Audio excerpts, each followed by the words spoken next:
கர்த்தருடைய பரிசுத்த நாமத்திற்கு ஸ்தோத்திரம். இன்னைக்கு நம்ம ஏசாயா 11வது அதிகாரம் 6வது வசனத்தை தியானிக்க இருக்கிறோம். ஏசாயா 11:6 ஜெபத்தோடு இந்த செய்திக்குள்ளே கடந்து சொல்லுவோம். ஓ இயேசுவுமது அன்பு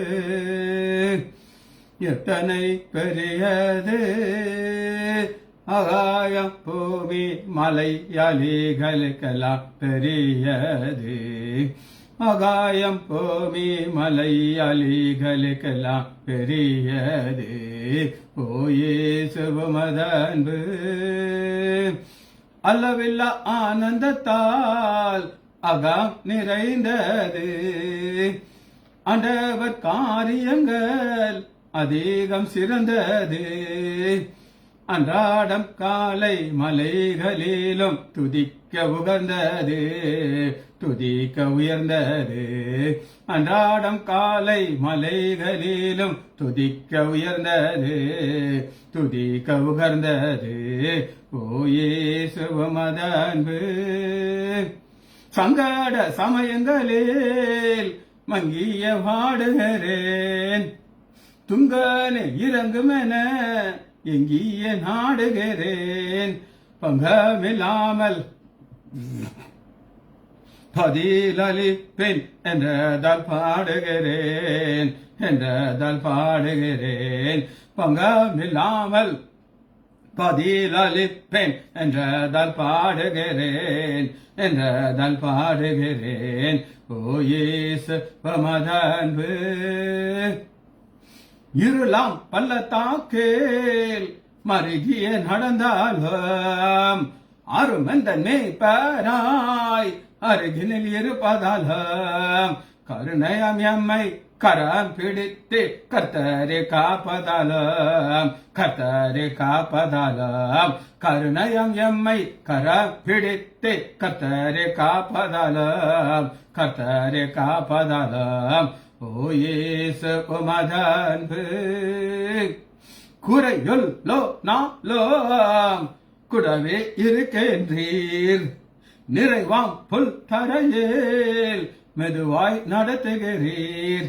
இறைவனாம் இயேசு எல்லாவற்றாலும் திருப்தியாக்குகிறீர், திருப்தியாக்குகிறீர்.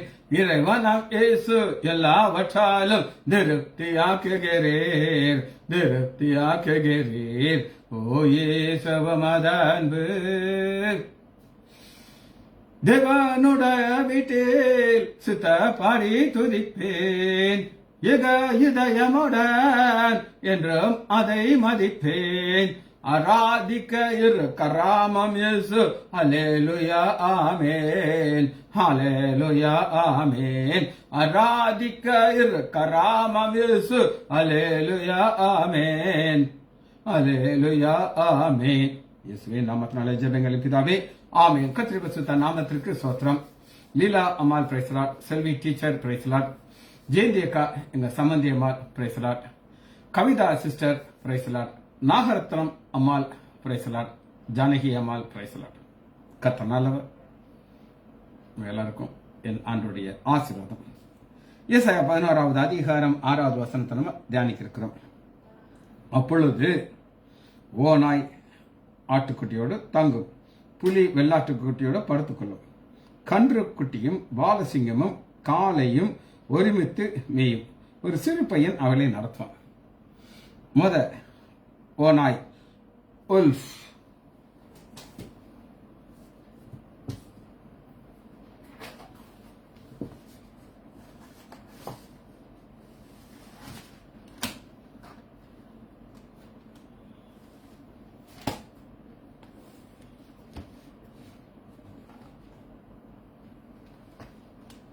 பதினொன்று 7வது அதிகாரம் 7 வாசிக்கலாம் ஆரம்பிச்சு.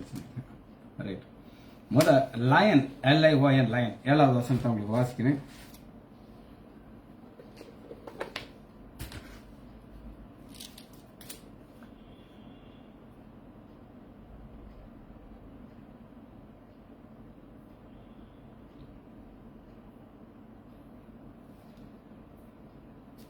பதினோராவது அதிகாரம் 7வது வசனம். பசுவும் கரடியும் ஒருமித்து மேயும், அவைகளை குட்டிகள் ஒருமித்து படுத்துக் கொள்ளும், சிங்கம் மாட்டை போல வைக்கொலைத்தன.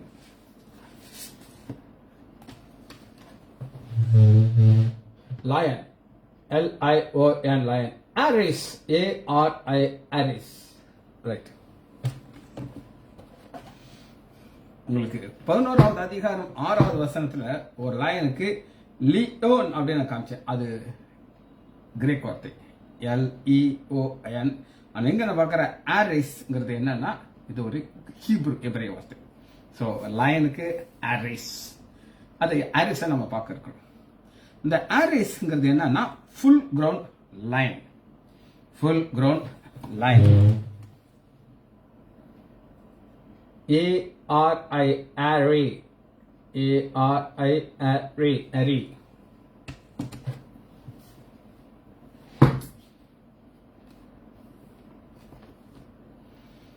இந்த எபிரேய வார்த்தை ஆதியாகமம் 49வது அதிகாரம்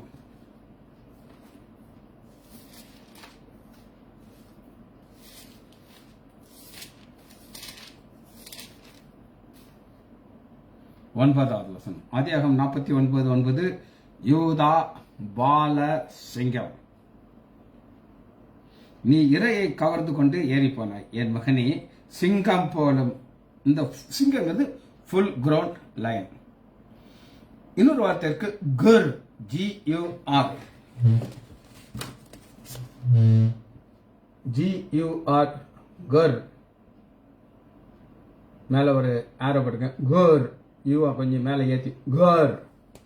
இந்த குர்ங்கிறது என்னன்னா பால் குடிக்கும் குட்டி சிங்கம், அதான் பால் குடிக்கும். அதனாலதான் இங்க பாத்தீங்கன்னா யூதா பால சிங்கம். பால சிங்கம்ங்கிறது குர், சக்லிங் லயன். அம்மாட்ட போய் பால் குடிச்சிட்டு இருக்கிற குட்டி பேபியை தான் நம்ம பார்க்கிறோம் குர். மூணாவது நம்ம பார்க்கிறோம் ஷஹால், ஷஹால், சி போட்டுருக்காங்க, SAHAL, Sahal. Lion, Ari, ARI, full grown. Gur, GUR.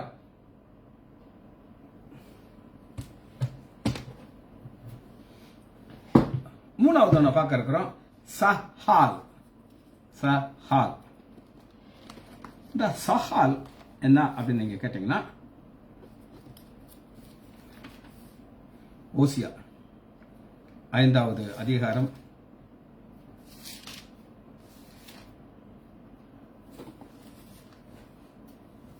14வது வசனம். ஓசியா 5:14.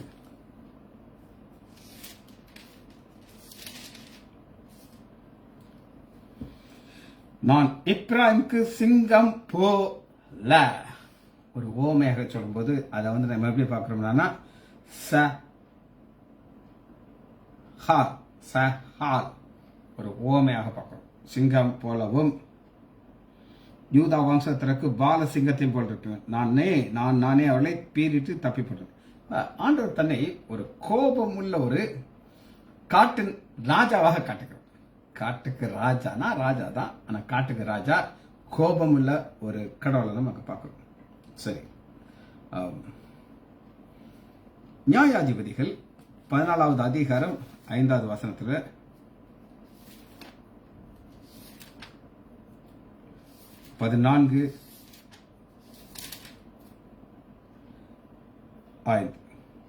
அப்படியே சிம்சோனும் அவன் தாயும் தகப்பனும் திம்னாத் போனார். அவன் திம்னாத் ஊரிலே திராட்சை தொடங்கி போனாங்க. கர்ச்சிக்கிற பாலசிங்கம் என்று, இந்த கர்ச்சிக்கிற பாலசிங்கத்தை கேப்பர் அப்படின்னு பார்க்கிறோம். கேப்பர், KPIR, கேப்பேர். அதாவது இது நல்ல பசியோட இருக்கு, பயங்கர பசி. இது போய் வேட்டையாடி ஆகாரத்தை மனைவி பிள்ளைகளுக்கு கொடுக்கணும். அந்த நேரத்தில் அது என்ன ஒரு ஃபோர்ஸில் அட்டாக்கு வருமோ அதை நம்ம கேப்பேர் அப்படின்னு, கர்ச்சிக்கிற பாலசிங்கம். இந்த சிங்கம் எல்லாமே காமனா, இதுக்கு ஒரு ஹேபிட் இருக்கு. அது என்ன ஹேபிட் அப்படின்னு கேட்டீங்கன்னா ஆமோஸ் 3வது அதிகாரம் 12வது வசனம். மேலும் ஒரு மேய்ப்பன் 2 காலாவது ஒரு காதின் துண்டையாவது சிங்கத்தின் வாயிலிருந்து பிடுங்கி தப்பி வைக்கும்படி போல சிங்கத்தின் வாயிலிருந்து பிடிக்கும். இது என்ன அப்படின்னு நீங்க கேட்டீங்கன்னா, ஒரு தாவீது இருக்கான்னு வச்சுக்கோங்க. ஆடு, அது அவருடைய ஆடு கிடையாது, அப்பாவுடைய ஆடு.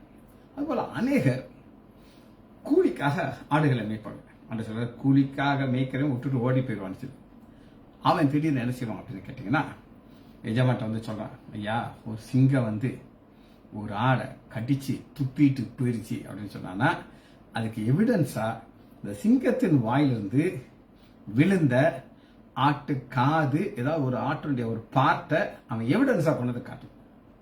இதுதான் ரூல்ஸ். அப்படி இருந்தானா அந்த எஜமான் நினைச்சுவாரு, சரி விட்டுருவாரு. இதுதான் ஆண்டோடைய ஒரு ஒரு ஒரு ஃபோர்ஸ்ல அது எப்படி அதை அட்டாக் பண்ணுது அப்படின்னு நான் பார்க்கிறோம். ரைட். நியாயாதிபதிகள் 14வது அதிகாரம் 18வது வசனத்துல, நியாயாதிபதிகள் 14:18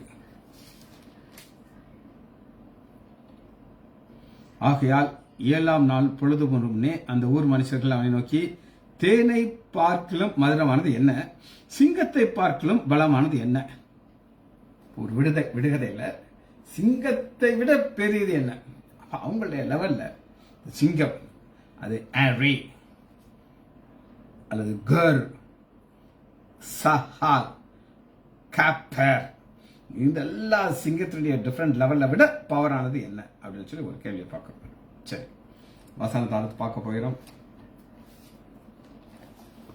ஏசாயா 11வது அதிகாரம் 7வது வசனம், சிங்கம் மாட்டை போல வைக்கோலை தின்னும்.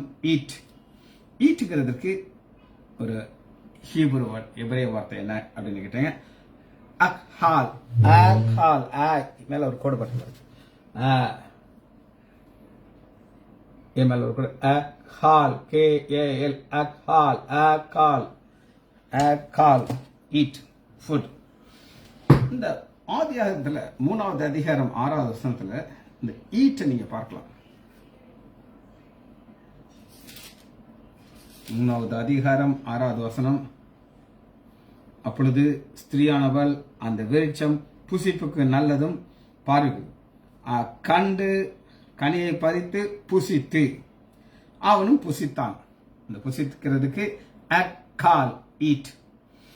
இந்த புசிக்கும் போது என்ன நடக்குதுன்றத உங்களுக்கு ஒரு ஷார்ட்டா சொல்றேன். இது ஒரு பாவம், இதுக்குள்ள வந்துருச்சு. இப்ப இறப்பைக்குள்ள இந்த விளக்கப்பட்ட கனி உள்ள போயிடுச்சு. இது ஒரு பாய்சன். இந்த பாய்சன் என்ன செய்யுது அப்படின்னு கேட்டீங்கன்னா, அந்த ஆதாம் ஏவாளுடைய ரத்தத்தை கெடுத்துருச்சு. ரத்தத்தை கெடுத்து இவர்களுடைய உடம்பு முழுவதும் பாவங்கிற ரத்தம் கலந்துருச்சு. ஒரு சின்ன ஒரு உதாரணம் நான் சொல்றேன்.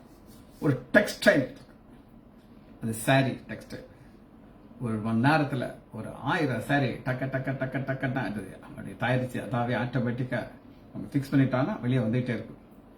திடீர்னு ஒரு சின்ன டிஃபெக்ட் வந்துருச்சு. அந்த சேலையில ஒரு டிஃபெக்ட் வந்துருச்சு. அந்த டிஃபெக்ட் வந்தா அந்த 1000 சேலையும் டிஃபெக்டா தான் வரும். ஆனா அது நிப்பாட்டி அந்த டிஃபெக்டை கரெக்ட் பண்ணியாச்சுன்னா அடுத்து வரதெல்லாம் நேரம் வரும். அதுக்குத்தான் எப்ப அந்த புசித்து அக்கால் நடந்துச்சோ ரத்தம் கெட்டு போச்சு, ரத்தத்துக்குள்ள பாவம் வந்துருச்சு. இப்ப பாவ ரத்தத்தோட தான் மனுஷன் வாழ்ந்துட்டு இருக்கான். இந்த பாவ ரத்தத்தை சரி பண்றதுக்கு நம்முடைய ஆண்டவராகிய இயேசு கிறிஸ்துவின் பரிசுத்த ரத்தம் நமக்காக சித்தப்படும். அந்த ரத்தம் என்ன செய்யுது அப்படின்னு கேட்டீங்கன்னா, எப்படி அந்த டெக்ஸ்டைல உள்ளதை கரெக்ட் பண்றதோ, கரெக்ட் பண்ண உடனே எல்லாமே பெஸ்டா வரும். நம்முடைய பாவத்தெல்லாம் கரெக்ட் பண்ணி நம்மளை அந்த டிஃபெக்டை கரெக்ட் பண்ணிடுச்சு. இதுதான் அந்த புசித்ததுனால கிடைக்கிற ஒரு பெரிய சைடு எஃபெக்ட். சரி, ஆதியாகமம் 1வது அதிகாரம் 29வது வசனத்துல, மேலும் தேவன் பூண்டு விதை தரும் கனிமரங்கள் சகல விருட்சங்களை உங்களுக்கு கொடுத்தேன், அவைகள் உங்களுக்கு ஆகாரமா இருக்க கடவுள். அப்ப அந்த ஆகாரமா இருக்க கடவுள்னு சொல்லிட்டு என்ன செய்யறாரு அப்படின்னு கேட்டீங்கன்னா, பூமியின் சகல மிருக ஜீவன்களுக்கும், இந்த சகல மிருக ஜீவனுக்குள்ள என்ன இருக்குன்னு லைன் வந்துருச்சு, எருது வந்துருச்சு. எல்லாமே ஆண்டவர் உண்டு பண்ணும்போது வெஜிடேரியனை தான் உண்டு பண்ணாருங்க. நல்லா கேட்டுக்கோங்க. சகல பிராணிகளுக்கும் ஊரும் பிராணிகள் எல்லாவற்றுக்கும் பசுமையான சகல பூண்டுகளை ஆகாரமாக கொடுத்து அப்படியாச்சு. இப்போ பசுமையான ஆகாரத்தை ஆண்டவர் கொடுக்குறாரு. இப்போ 1000 வருட அரசாட்சியில் அதே காரியம் தான் நடக்குது. 1000 வருட அரசாட்சிலையும் என்ன ஆகாரம் தான் அவங்களுக்கு கிடைக்குது அப்படின்னு கேட்டிங்கன்னா பூண்டு, வெஜிடபிள்ஸ் தான் அவங்களுடைய ஆகாரம்.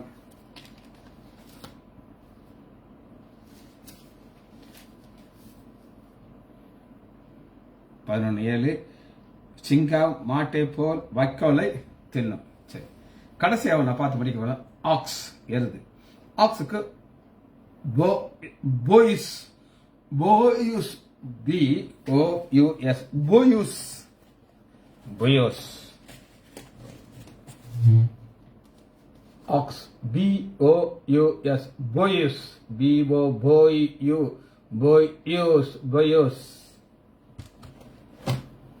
எங்க பார்க்கலாம் அப்படின்னு கேட்டீங்கன்னா லூக்கா 13வது அதிகாரத்துல 13வது அதிகாரத்துல 13, 15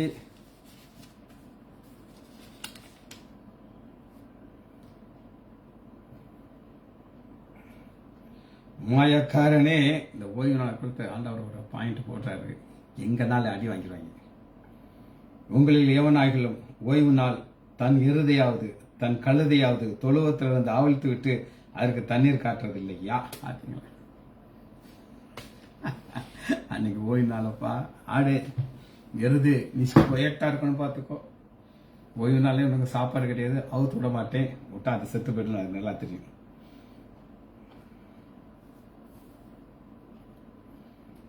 யோகா 2வது அதிகாரம் 14வது வசனத்துல ஆண்டவர் தன்னுடைய ஊழியத்தை ஆரம்பிக்கும் பொழுது தேவாலயத்தை பரிசுத்தப்படுத்துகிறார். 2:14 தேவாலயத்திலே ஆடுகள், மாடுகள், புறாக்கள். இந்த மாடை தான் நம்ம பார்க்குறோம் ஆக்ஸ். சரி, நம்ம லாங்குவேஜ் பார்த்தாச்சு. நம்ம வார்த்தைக்குள்ளே வருகிறோம்.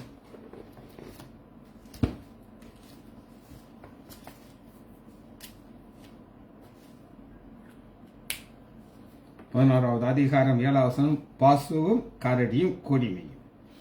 பசுவும் கரடியும். பசுவை குறித்து நமக்கு தெரியும், அது சாதுவான ஒரு காரியம். ஆனா இந்த கரடியை குறித்து நீங்க பார்க்கும்பொழுது இந்த கரடி என்ன செய்யும் அப்படின்னு கேட்டீங்கன்னா அதற்கு ஒரு கேரக்டர் இருக்குது. அந்த கேரக்டரை நம்ம பைபிள் வந்து பார்க்க இருக்கிறோம். 1 சாமுவேல் 17வது அதிகாரம்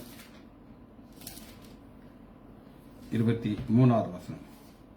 1 சாமுவேல் 17:34.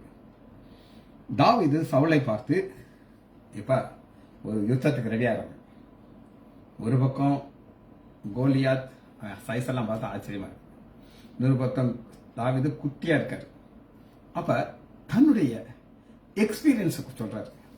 என்னுடைய அனுபவம் என்ன அப்படின்னு நீங்க கேட்டீங்கன்னா, என்னோட ஆண்டவர் கூட இருந்தாருங்க விளக்குறதுக்கு ஒரு மிருகத்தை காட்டுறார். உம்முடைய அடியான் என் தகப்பனுடைய ஆடுகளை மேய்த்துக் கொண்டிருக்கும் பொழுது ஒரு விசை சிங்கமும் ஒரு விசை கரடியும் வந்து, சிங்கத்தை காமிச்சேன், கரடி ரெண்டுமே பாருங்க. இது குணாதிசயம் என்ன அப்படின்னு கேட்டீங்கன்னா, ஆடுகளை அடிச்சு கொண்டு போய் சாப்பிடுறது, பிடித்து கொண்டாங்க. நான் அதை தொடர்ந்து போனது அவசியம் கிடையாது. ஏன்னா இந்த ஆடை கொஞ்சம் தூரத்துல அதை கடிச்சு ஒண்ணு கால் இல்லைன்னா கை ஏதாவது காது அதுக்குள்ள கிடக்கும், எடுத்து கொண்டு போய் கொடுத்துட்டு அப்பாட்ட காட்டுக்கலாம், ஒன்றும் பிரச்சனை கிடையாது. ஆனா இவர் அப்படி கிடையாது. இது ஒரு சத்துருன்னு நல்லா தெரியுது.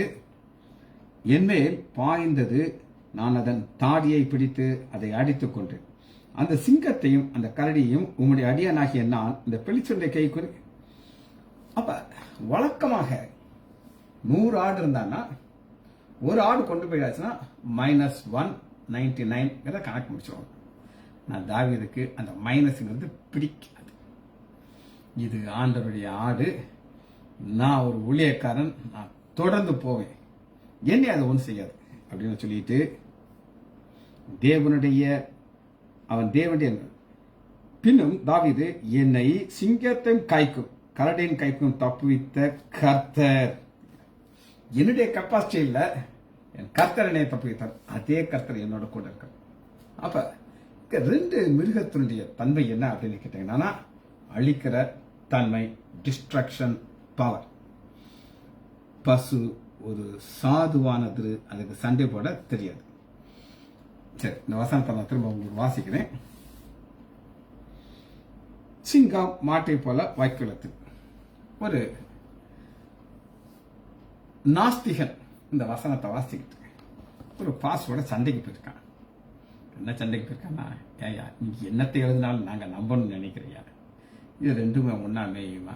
ஒரு சிங்கம் வைக்கல தின்னுமா? நாட்டா இருக்கையாண்டு அந்த பாஸ்டர் மிக நேர்த்தியாக ஒரு பதில சொன்னார். என்ன பதில் சொன்னார் அப்படின்னு நீங்க கேட்டீங்கன்னா, அவர் சொன்னாரு, எப்பா இந்த சிங்கத்தை உண்டாக்குனது நீயா அப்படின்னு கேட்டார். நான் உண்டாக்கல, நீ உண்டாக்கல, ரைட்.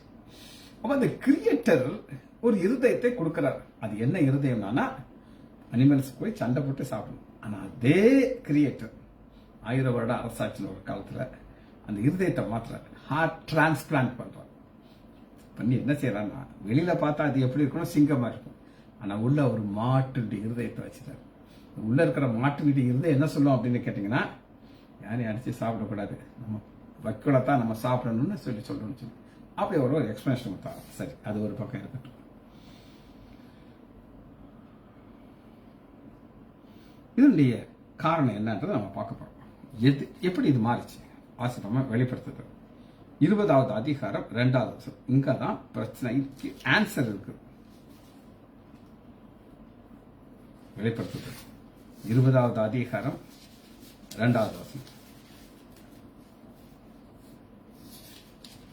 இப்ப இந்த சண்டை, விரோதம் எல்லாத்துக்கும் காரணம் ஒன்னே ஒண்ணுதான், சத்ரு, சாத்தான்.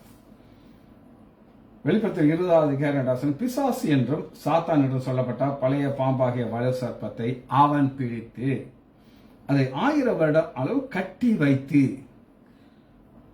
அந்த 1000 வருடம் நிறைவேறும் பொழுது ஜனங்களை மோசம் போகாதபடிக்கு பாதாளத்திற்கு, ஜனங்களை மோசம் போகாதபடிக்கு, ஜனங்களை மோசம் போகிறது சத்துரு சாத்தான்.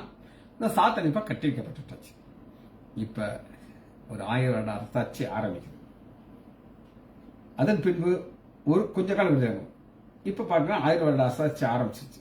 பாருங்க 4வது வசனத்துல அவர் உயிர்த்து கிறிஸ்துவோடு கூட 1000 வருஷம் அரசாண்டார். இப்ப 7வது வசனம், அந்த 1000 வருட அரசாட்சி முடியும் பொழுது, அந்த 1000 அரசாட்சி முடிகிற வர சாத்தான், பிசாசு, சத்ரு கட்டி வைக்கப்பட்ட நிலைமையில தான் இருப்பான். அவனால என்ன செய்ய முடியாது, சண்டை போட முடியாது. ஆனா திரும்பவும் பாத்தீங்கன்னா அந்த 1000 வருடம் முடியும் பொழுது சாத்தான் தன் காலிருந்து விடுதலையாக்கி, அப்புறம் அந்த சாத்தானுடைய நிலைமை என்ன அப்படின்னு கேட்டீங்கன்னா 20வது அதிகாரம் 10வது வசனம். மேலும் அவருடைய மோசம் போக்கின பிசாசானவன் மிருகம், இந்த பிசாசத்தை நாம வலு சர்ப்பம் பார்க்கிறோம், அக்னியின் கடல்ல கொண்டு போய் சாதம். இப்ப திரும்ப நான் உங்களுக்கு இந்த வசனத்தை நம்ம வாசிச்சு முடிக்க போகிறோம். ஏசாயா 16வது அதிகாரம் 7வது வசனம். பசுவும் கரடியும் கூடி மீன். கூடி மேய்ங்கிறது என்ன அப்படின்னா ஒன்னஸ். இன்னைக்கு சபைக்குள்ள எத்தனையோ இந்த மாதிரி 2 கூட்டம் இருக்காங்க. ஒரு பசு இருக்கும், ஒரு கரடி இருக்கும். பசு ரட்சிக்கப்பட்ட கூட்டம், அது பாம்போல இருக்கும். இந்த கரடி என்ன செய்யும் அப்படின்னு கேட்டீங்கன்னா, கடின கடிக்கும், பாஸ்டர் திட்டும், எல்லாத்தையும் திட்டும். ஆனா ஒரு நாள் ஆண்டவர் நினைச்சுவாரு, இந்த கரடியும் பிடிச்சு எப்படி மாத்திடுவாரு அப்படின்னு கேட்டீங்கன்னா, ஒரு பசுவை போல மாத்தி 2 ஒன்னா தான் மேயும் ஆலயத்துக்குள்ள இருப்பாங்க. அவைகள் குட்டிகள் ஒருமித்துப்படுது. அவைகளுடைய குட்டிகள் என்ன அப்படின்னா சந்ததி. குட்டிகள் சந்ததி.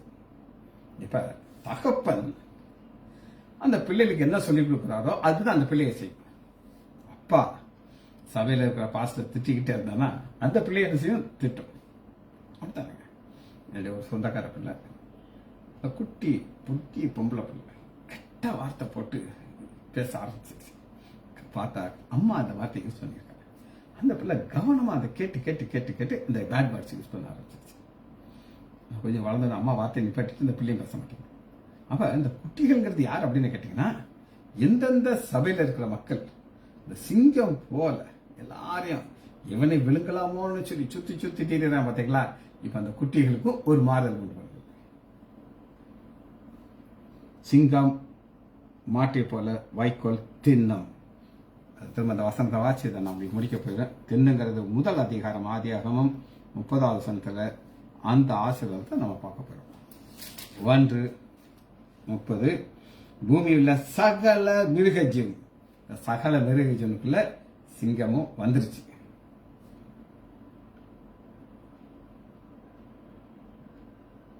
ஆகாயத்தில் உள்ள சகல பறவைகளும், அதுவும் வெஜிடபிள்ஸ் தான் சாப்பிடும்.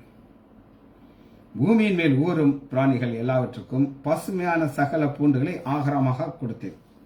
திரும்ப 1000 வருஷத்துல அதே ஃபுட் வரப்போம். முடிப்போமா? மகா இரக்கமாம் கரவேமில்ல பிதாவே, உம்மை துதிக்கிறேன் ஐயா.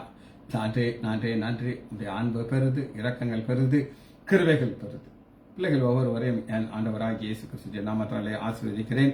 இயேசுவின் நாமத்தினால் ஜெபங்கள் பிதாவே. ஆமேன் ஆமேன் ஆமேன்.